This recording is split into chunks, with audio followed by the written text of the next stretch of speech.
नमस्कार दोस्तों, कैसे हैं आप लोग? उम्मीद करते हैं कि स्वस्थ होंगे, मस्त होंगे और अपनी पढ़ाई को पूरे मन से कर रहे होंगे। दोस्तों, आप लोगों के समक्ष हाजिर हैं हम प्राचीन भारत से संबंधित एक और महत्वपूर्ण टॉपिक को लेकर के, जिसका नाम है गुप्तोत्तर काल। दोस्तों, वीडियो को शुरू करने से पहले आप लोगों का मैं शुक्रगुजार हूँ। आप लोगों का शुक्रिया अदा करना चाहता हूँ कि आप लोगों ने मेरे पिछले वीडियो को इतना प्यार दिया। उम्मीद करते हैं कि आगे भी देते रहेंगे और विशेष रूप से मैं उनका धन्यवाद करना चाहूँगा जिन लोगों ने मेरे वीडियो को देखने के उपरांत मेरे चैनल को सब्सक्राइब किया है, और जो पहले से सब्सक्राइब किए हुए हैं उनको भी धन्यवाद देना चाहूँगा। उम्मीद करूँगा कि आप लोग मेरे वीडियो को देखेंगे और ज़्यादा प्यार देंगे। अगर दोस्तों आप किसी भी गवर्नमेंट एग्जाम की तैयारी कर रहे हैं और आप निःशुल्क जीके जीएस पढ़ना चाहते हैं, तो आप मेरे चैनल को सब्सक्राइब करके हमसे जुड़ सकते हैं। हम सभी विषयों से संबंधित टॉपिक वाइज डिटेल वीडियो आप लोगों को प्रोवाइड कराएंगे समय समय पर। तो चलिए दोस्तों, अब आगे बढ़ते हैं वीडियो की तरफ और इम्पोर्टेंट तथ्यों को देखते हैं। दोस्तों, गुप्तोत्तर काल हम उस काल को कहते हैं जब गुप्त साम्राज्य का पतन शुरू हो जाता है और पतन हो जाता है, और उसके जगह पर जो गुप्त शासकों द्वारा एक विस्तृत साम्राज्य की स्थापना की गई थी, वो साम्राज्य जो है गुप्त शासक के पतन होने के बाद कई भागों में बट जाता है और नए नए शासकों का उदय होता है। तो उस काल को हम लोग गुप्तोत्तर काल के नाम से जानते हैं। दोस्तों, होता यह है कि 510 ईस्वी के आसपास जो है गुप्त वंश का जो सब अंतिम प्रभावशाली शासक होता है अश्कंद गुप्त, उसकी मृत्यु हो जाती है और आगे चल कर के 550 ईस्वी के आसपास गुप्त साम्राज्य पूरी तरह से खत्म हो जाता है, पतन हो जाता है, क्योंकि स्कंदगुप्त के बाद जितने भी उनके सक्सेसर होते हैं, उत्तराधिकार होते हैं, वो अयोग्य होते हैं। उनके पास वो क्षमता नहीं होती है कि वो साम्राज्य को संगठित रख पाए, जिस वजह से क्या होता है कि गुप्त साम्राज्य का पतन हो जाता है।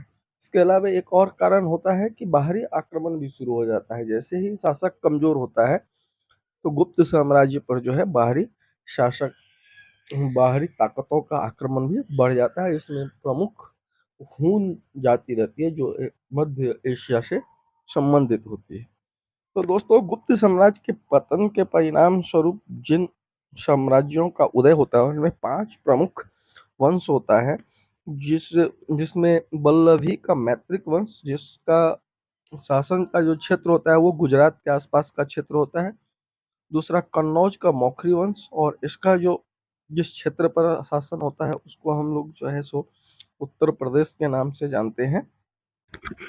इसके अलावा तीसरे जो वंश का उदय होता है वो बंगाल के क्षेत्र में गौर वंश का उदय होता है। चौथा होता है परवर्ती गुप्त वंश। इस वंश का उदय जो है वो मगध के आसपास के क्षेत्र में होता है, जो बिहार और उत्तर प्रदेश का जो पूर्वी इलाका है उस क्षेत्र में पड़ता है। तथा पांचवा जो होता है वो पुष्यभूति वंश, जो हरियाणा के आसपास के क्षेत्र में इसका उदय होता है।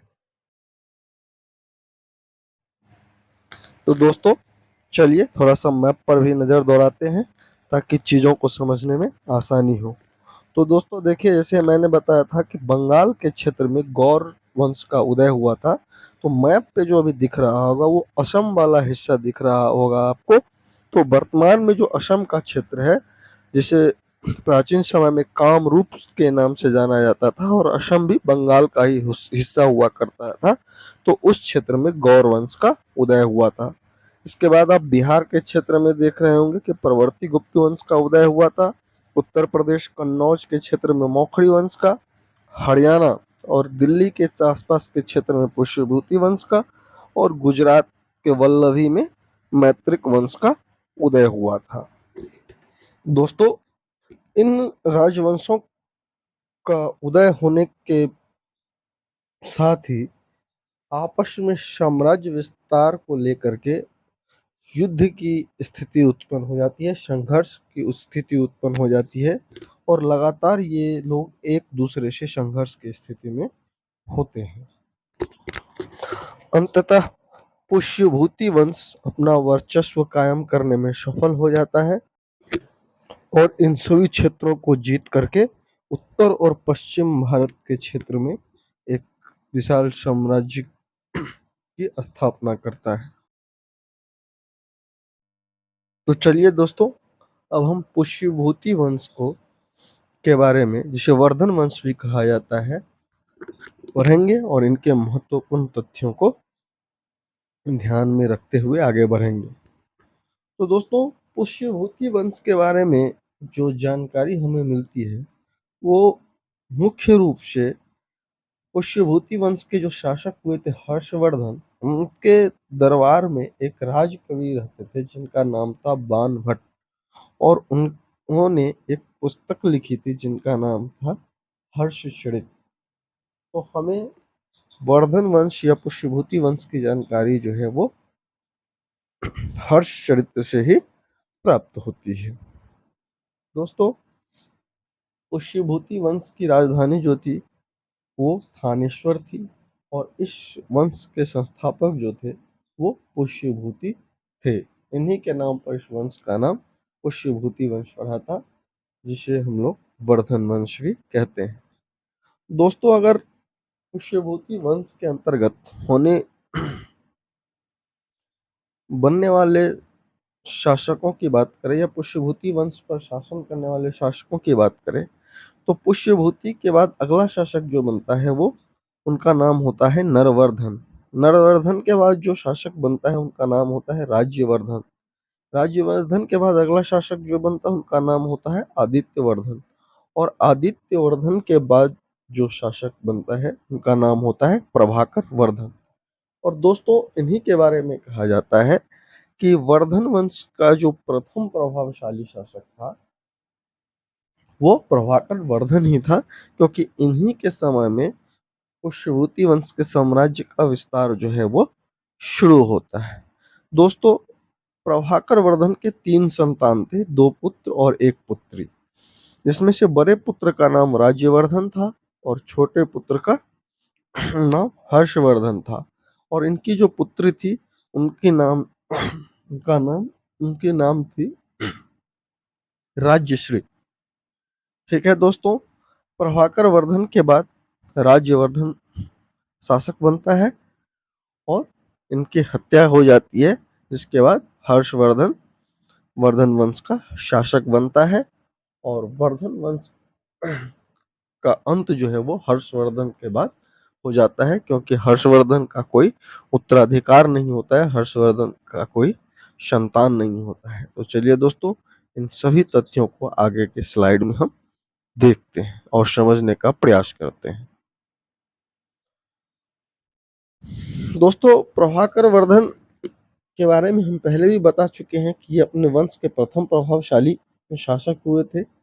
अगर पुष्यभूति वंश के सबसे प्रभावशाली शासक की बात की जाए तो वो हर्षवर्धन होता है, लेकिन प्रथम प्रभावशाली की जब भी बात होगी तो वो प्रभाकर वर्धन होगा, क्योंकि इन्हीं के समय में पुष्यभूति वंश का साम्राज्य का विस्तार जो है वो होना शुरू हुआ था। दोस्तों, प्रभाकर वर्धन अपनी पुत्री राज्यश्री का विवाह जो है वो कन्नौज के शासक, जो कि मौखरी वंश से संबंधित होता है, उनका नाम ग्रह ब्रह्मा होता है, उनके साथ कर दिया जाता है। दोस्तों, वास्तव में ये शादी एक रणनीति के तहत होती है। पुराने जमाने में, प्राचीन समयों में जो है साम्राज्य का विस्तार जो है वो 2 तरह से होता था। एक तो सैन्य कार्रवाई के द्वारा और एक संबंध स्थापित करके वैवाहिक संबंधों के द्वारा। यानी कि एक राजा अपने पड़ोसी राज्य पर या तो अपने सैन्य ताकत के दम पर अटैक करके उससे जीत लेता था, उसको जीत करके अपने साम्राज्य में मिला लेता था, या दूसरा तरीका जो होता था वो वैवाहिक संबंध स्थापित करके किया जाता था। यानी कि अगर कोई पड़ोसी राज्य ताकतवर होता है, ताकत के मामले में इनके बराबर होता रहता है, तो एक राज्य दूसरे राज्य के बारे में ये पता उनको होता है कि मैं इनको सैन्य कार्रवाई के द्वारा नहीं जीत सकता हूँ, तो वो क्या करते हैं कि अपनी पुत्री या पुत्र की शादी आपस में एक दूसरे से कर देते हैं, और इस तरह से कुछ साम्राज्य का कुछ हिस्सा उनको मिल जाता है, कुछ उनका हिस्सा उनको मिल जाता है। और अगर साम्राज्य नहीं भी मिलता है तो कम से कम एक दोस्ती का एक संबंधित रिलेशन हो जाता है, तो एक खतरा से तो सुरक्षित हो जाता है कि कम से कम इन राज्यों के द्वारा हम पर हमला नहीं किया जाएगा, और अगर दूसरा कोई हम पर हमला करेगा तो ये हमारा साथ देंगे ताकि हम बाहरी खतरों से महफूज रह सकें। तो इसी रणनीति के तहत उनका जो पड़ोसी राजा होता है कन्नौज, जिसको हमने मैप पे आप लोगों को बताया हुआ है, और इसीलिए बोले थे कि आप लोग मैप को ध्यान में रखेंगे क्योंकि कई बार इन क्षेत्रों की चर्चा आगे होगी। तो पुष्यभूति वंश का पड़ोसी राज्य जो होता है वो कन्नौज होता है। तो अपने पड़ोसी राज्यों के साथ अच्छे संबंध स्थापित करने के लिए दोनों राज्यों के बीच जो है वो वैवाहिक संबंध स्थापित होता है, और प्रभाकर वर्धन अपनी पुत्री राजश्री का विवाह जो है वो ग्रह ब्रह्मा के साथ कर देता है। ठीक है, परंतु ग्रह ब्रह्मा की दुश्मनी जो है वो मालवा के शासक देवगुप्त से रहती है, क्योंकि हमने बताया कि ये लोग साम्राज्य विस्तार करने के लिए आपस में हमेशा झगड़ते रहते थे, जिस वजह से देवगुप्त क्या करता है, ग्रह ब्रह्मा की हत्या कर देता है और उनकी पत्नी राज्यश्री को बंदी बना करके कन्नौज पर अधिकार कर लेता है। ठीक है, जब इस बात की जानकारी उनके भाई जो कि पुष्यभूति वंश यानी कि थानेश्वर या हरियाणा के आसपास के क्षेत्र में शासन कर रहा होता है, उनको पता चलता है कि उनके बहन के पति की हत्या कर दी गई है और उनके बहन को बंदी बना लिया गया है, तो ये बदला लेने के लिए जो है वो देवगुप्त की हत्या कर देता है। परंतु देवगुप्त की मित्रता जो है वो बंगाल के जो गौर वंश के शासक होते हैं शशांक के साथ होती है। ठीक है, जो क्या है कन्नौज का पड़ोसी राज्य होता है। आप लोगों को अगर मैप ध्यान में होगा तो आप लोग चीजों को कनेक्ट कर पा रहे होंगे। ठीक है, चूंकि देवगुप्त की मित्रता शशांक से होती है, तो शशांक अपने मित्र के मौत का बदला लेने के लिए क्या करता है कि राज्यवर्धन को धोखे से हत्या कर देता है। धोखा वो कैसे देता है, जैसे ही उसको खबर लगता है कि राज्यवर्धन के द्वारा उसके मित्र देवगुप्त की हत्या कर दी गई है, तो वो राज्यवर्धन के पास ये खबर पहुंचाता है कि मैं आपके अधीनता स्वीकार करने के लिए तैयार हूँ, आप मेरे राज्य में आए और जो भी फॉर्मेलिटी होती है, जो भी संधि पुत्र होते हैं, अभी दूसरे पर हम लोग हस्ताक्षर करके हम आपकी अधीनता को स्वीकार करने के लिए तैयार है। राज्यवर्धन इनके बहकावे में आ जाता है और इनके राजमहल में पहुंच जाता है, और उन्हीं पर जो है राज्यवर्धन की हत्या कर दी जाती है। दोस्तों, शशांक से जुड़ी हुई एक महत्वपूर्ण तथ्य ये भी है कि ये शैव धर्म को मानने वाले थे, शैव पंथ को मानते थे, जिनमें शिव की पूजा की जाती है, और ये धार्मिक मामले में बहुत ही कट्टरवादी सोच के थे। ठीक है, इस वजह से इन्होंने बोध गया में बौद्ध धर्म के प्रति बोधि वृक्ष को कटवा दिया था। के बारे में कहा जाता है कि इन्होंने बोध गया में बौद्ध धर्म से जुड़ी हुई बोधि वृक्ष को कटवा दिया था। ये इतने धार्मिक मामले में इतने कट्टर थे।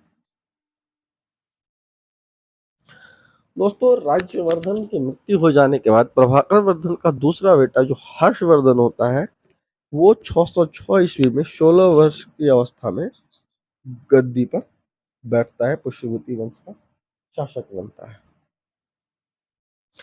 उस हर्षवर्धन या हर्ष का एक और नाम होता है, और वो जो नाम होता है वो होता है शिलादित्य, और इन्होंने शासक बनने के उपरांत जो है परम भट्टारक की उपाधि अपने आप को दी थी, ले रखी थी। ठीक है, राजा ही था, मन किया तो जो मन किया वो उपाधि ले लेता था, एक एक किलोमीटर का तो इन राजाओं का नाम होता था इन उपाधियों के ही वजह से। खुद मालिक जो मन करे वो उपाधि ले ली। ठीक है।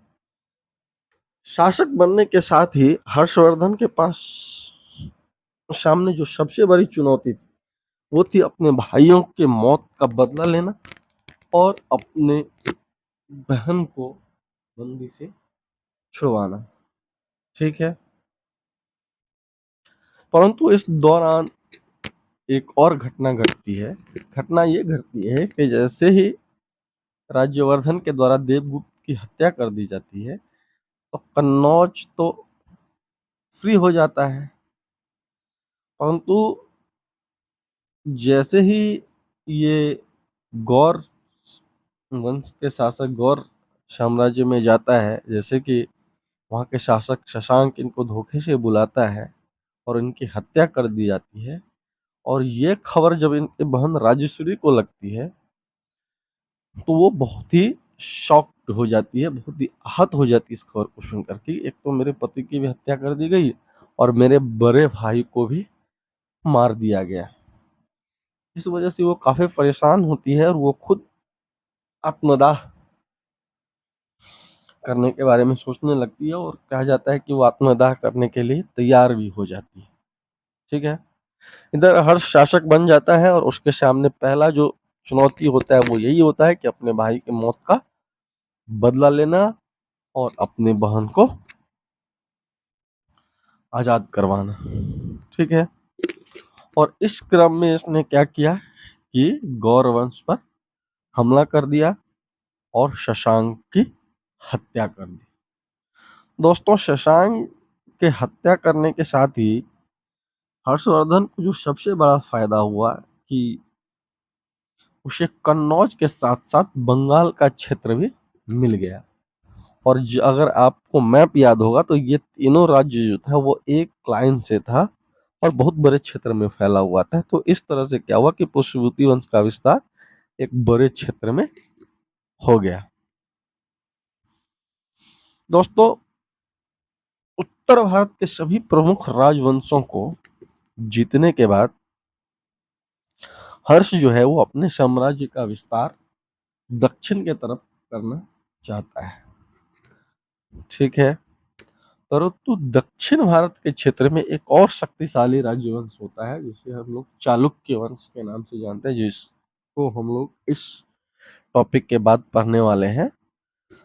वहां के शासक होते हैं पुलकेशिनी द्वितीय। उनसे इनका सामना नर्मदा नदी के तट पर होता है और पुलकेशिनी द्वितीय जो है वो हर्षवर्धन को पराजित कर देता है। इस तरह से इसका जो दक्षिण भारत का जो अभियान था वो डिरेल हो जाता है, वो रुक जाता है।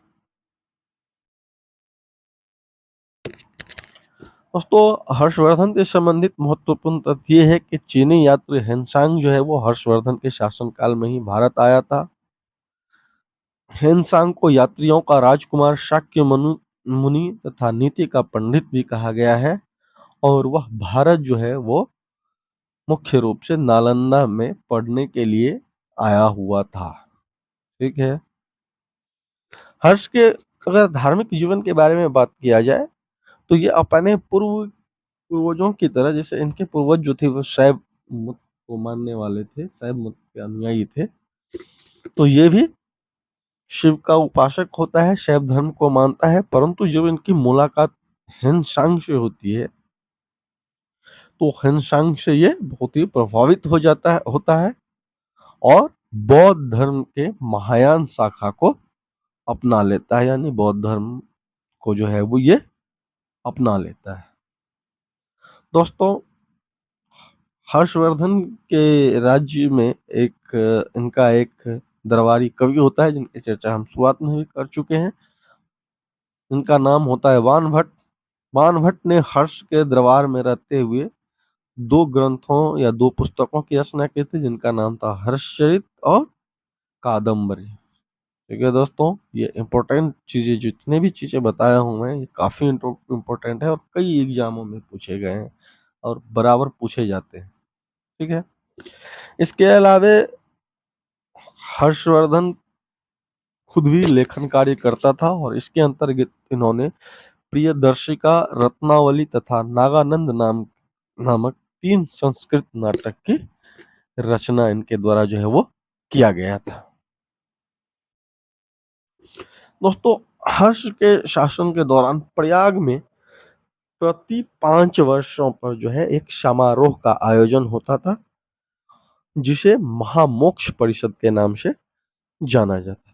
ठीक है, वास्तव में इस समारोह में सभी धर्मों से जुड़े हुए लोग आते थे और धर्म तथा दर्शन के विषय पर आपस में डिबेट करते थे, विचार विमर्श करते थे।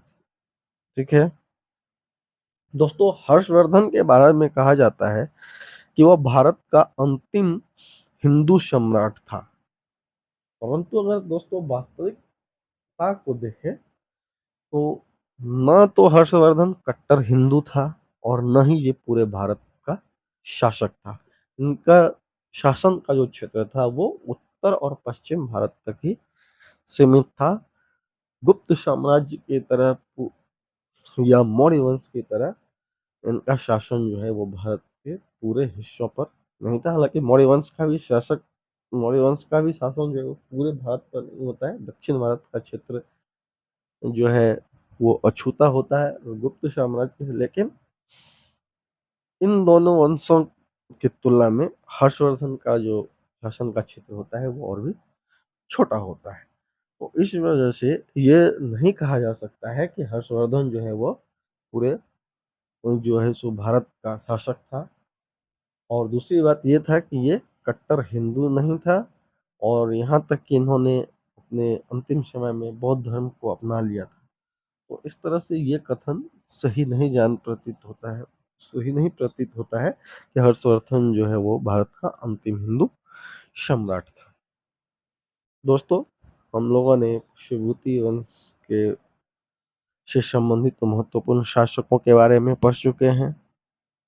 ठीक है, हर्षवर्धन के बारे में डिटेल जितने भी महत्वपूर्ण तथ्य हैं उनको देख चुके हैं। अब थोड़ा सा पुष्यवती वंश के या वर्धन वंश के प्रशासनिक व्यवस्था को भी देख लेते हैं कि आखिर इनका जो प्रशासनिक व्यवस्था था वो किस प्रकार से काम करता था। ठीक है, तो दोस्तों प्रशासन में सर्वोच्च स्थान जो है वो राजा का होता था, यानी कि शासन जो थी वो राजतंत्रात्मक थी। तो प्राचीन समय में एक अगर लिच्छवी या वज्जी संघ को छोड़ दिया जाए, जिसके बारे में कहा जाता है कि विश्व का प्रथम लोकतंत्र जो है वो वज्जी संघ के अंतर्गत लिच्छवी या वैशाली के क्षेत्र में ही देखने को मिलता है। तो बाकी जितने भी साम्राज्य का उदय हुआ उन सब में राजतंत्रात्मक शासन व्यवस्था ही मौजूद थी। तो वर्धन वंश का शासन जो था वो भी राजतंत्रात्मक था और प्रशासन के सर्वोच्च पद पर जो है वो राजा होता था। राजा को प्रशासन में सहायता के लिए जो है एक मंत्री परिषद हुआ करती थी तथा इसमें शामिल मंत्री को सचिव या अमात्य कहा जाता था। यानी कि किसी भी विषय से संबंधित विचार विमर्श या सलाह देने के लिए, राजा को सलाह देने के लिए एक मंत्री परिषद हुआ करते थे जिसमें कई सारे मंत्री होते थे और उनमें शामिल मंत्री को अमात्य या सचिव कहा जाता था। इसके अलावा बाहरी आक्रमण से राज्य को सुरक्षित रखने के लिए एक सैन्य राजा के पास अपना एक आर्मी भी होता था, सेना भी होता हुआ करता था और सेना का जो प्रमुख होता था उसे सिंहनाद के नाम से जाना जाता था। इसके अलावा देखिए, आर्मी या सेना जो होती है वो बाहरी आक्रमण से सुरक्षा के लिए होती है, परंतु आंतरिक जो लॉ एंड ऑर्डर होता है उसके लिए पुलिस विभाग होता है, जो अभी भी होता है कि अगर हमारे देश के अंदर में कोई क्राइम होता है तो थोड़ी ना आर्मी को बुलाया जाता है, उसको कंट्रोल करने का काम किसका होता है? पुलिस का होता है। इसी प्रकार से उस समय में भी आंतरिक सुरक्षा के लिए पुलिस विभाग हुआ करता था और पुलिस विभाग में जो पुलिसकर्मी होते थे, इसकी तुलना हम लोग आज के जवान से कर सकते हैं। पुलिस के जो जवान होते हैं, ठीक है, तो उसे चाट या भाट कहा जाता था तथा जो अधिकारी रैंक के होते थे, जैसे अभी एसपी कह लीजिए, डीएसपी कह लीजिए, ठीक है, तो अधिकारी लेवल के जो लोग होते थे उनको दंडपाशिक कहा जाता है। ठीक है। प्रशासनिक सुविधाओं को देखते हुए पूरे साम्राज्य को जो है कई सारे प्रशासनिक इकाइयों में बांट दिया गया था। ठीक है, जिसे ग्राम, विषय, भुक्ति एवं राष्ट्र कहा जाता था। देखिए, पूरे साम्राज्य को राष्ट्र के नाम से जाना जाता था। राष्ट्रों को कई सारी भुक्ति में बांटा गया था, जिसे वो अभी के समय में आप राज्य कहते हैं। इस प्रकार से इसको समझ सकते हैं। राज्यों को जो है वो कई सारे विषयों में बांटा गया था, जिससे आज के जिलों से हम उसकी तुलना कर सकते हैं। और विषय को जो है वो कई सारे गांव में बांट दिया गया था, यानी कई सारे गांव को मिला करके विषय का निर्माण किया गया था। कई सारे विषयों को मिला करके भुक्ति का गठन किया गया था, और कई सारे भुक्ति को मिला करके राष्ट्र का निर्माण किया गया था। ठीक है। भुक्ति से तात्पर्य प्रांत से था, और भुक्ति का जो प्रमुख होता था उसे उपरीक कहा जाता था, तथा विषय जो है उसको तात्पर्य जिला से था, और विषय के जो प्रमुख होते थे उसे विषय कहा जाता था। और शासन की सबसे छोटी जो इकाई थी वो ग्राम थी। ठीक है दोस्तों। अगर सामाजिक व्यवस्था को देखें तो हंसांग के अनुसार भारतीय समाज जो शुरुआती वर्ष का के दौरान अपने परंपरागत तरीके से 4 वर्णों में विभाजित था: ब्राह्मण, क्षत्रिय, वैश्य तथा शूद्र। ठीक है, जिसमें सर्वोच्च स्थान जो है वो ब्राह्मणों का होता था, उसके बाद क्षत्रियों का, उसके बाद वैश्य का, तथा उसके बाद शूद्र का। ठीक है दोस्तों। अगर राज्य की आय के प्रमुख मुख्य साधन की बात करें तो वो भूमि कर था, यानी कि जमीन से कलेक्ट किए गए टैक्स, रेवेन्यू। और ये रेवेन्यू जो था वो कुल उपज का 1/6 यानी 1/6 भाग जो है वो वसूल किया जाता था। तो दोस्तों, इस प्रकार से हमारा जो है गुप्तोत्तर काल से संबंधित टॉपिक समाप्त होता है। उम्मीद करते हैं आप लोगों को वीडियो समझ में आया होगा और अच्छा लगा होगा। अगर आपको वीडियो अच्छा लगा है तो आप मेरे चैनल को सब्सक्राइब करें, वीडियो को लाइक करें। अगर आपको लगता है कि इसमें हमें कुछ सुधार करना चाहिए तो आप कमेंट में हमें प्रतिक्रिया दे सकते हैं। हम आपकी प्रतिक्रिया को सम्मान करते हुए अपेक्षित सुधार करने का प्रयास करेंगे। और एक बार फिर से आप लोगों को याद दिला दूं कि अगर आप किसी गवर्नमेंट एग्जाम की तैयारी कर रहे हैं या करने वाले हैं, और आपका जीके जीएस कमजोर है या फिर एवरेज है, और आप जीके जीएस की तैयारी करना चाहते हैं, तो आप हमारे चैनल के साथ जुड़ करके निःशुल्क तैयारी कर सकते हैं। आपको आने वाले भविष्य में कभी भी आपसे किसी भी प्रकार के शुल्क की डिमांड हमारे चैनल के माध्यम से नहीं किया जाएगा, जैसे आजकल किया जाता है। पहले बहुत सारे सब्सक्राइबर को जोड़ लिए जाते हैं, फिर सब्सक्रिप्शन के नाम पर, पेड कोर्स के नाम पर, एप्लीकेशन के नाम पर अलग अलग तरह के चार्जेस छात्रों के ऊपर लगाए जाते हैं या किए जाते हैं। परंतु मेरे चैनल पे ऐसा कुछ नहीं है। मेरा उद्देश्य पैसा कमाना नहीं है। वो अगर आप लोगों का साथ रहेगा तो हम यूट्यूब से 2-4 रुपया कमा लेंगे। मेरा काम है शिक्षा का शिक्षक शिक्षा को लोगों तक पहुंचाना, जानकारियों को आप तक पहुंचाना, ताकि आप लोगों को जीवन में आगे बढ़ने का मौका मिल सके। इन्हीं चंद शब्दों के साथ आज के लिए धन्यवाद। बहुत ही जल्दी हम अगले टॉपिक पर वीडियो लेकर आएंगे।